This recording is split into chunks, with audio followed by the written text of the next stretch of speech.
Let's now talk about risk management. So all the risks that we've listed are things that every analyst and every fund manager is aware about. So when an investment team within an AMC starts looking at these securities, whether it's equities or bonds, they are aware of these risks and they price them into the price target that they're setting. So in fact, it's in their interest that the whole market doesn't understand these risks.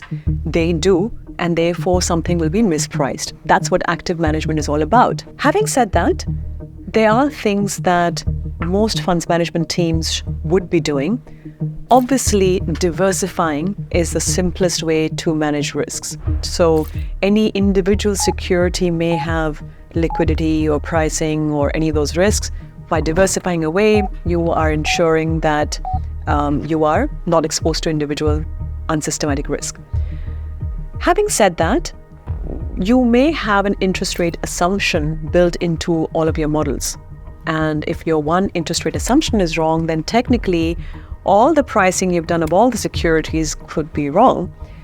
So fund managers have to think about what if their underlying assumption is wrong? How do they diversify? And that's a good question that you should ask a fund manager.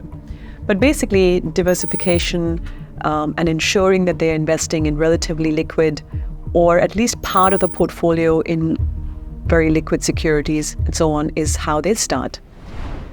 The second thing to note is that, as I said, some of the risks are paid for, as in that's how you get the return. So this is relevant when it comes to credit risk. For some reason in equities, people accept this mispricing risk, but in bonds, everybody wants to go into only the highest rated securities. But here's the problem. The highest rated securities will always be priced really well. So if you want to get extra return, you do need to go down the rating spectrum, but then you are running the risk that the credit rating agency changes their credit rating and therefore the whole security gets mispriced. So the fund manager of a fixed interest fund has to really walk that tightrope between wanting extra return and yet not wanting to take the re-rating risk. Actually, the same thing goes for all risks. If everyone agreed on what the risks were, then there wouldn't be any return left. So it really is the skill of the fund manager to manage these risks. In some AMCs, there is a separate risk management department that basically keeps an eye on the investment of the funds management team.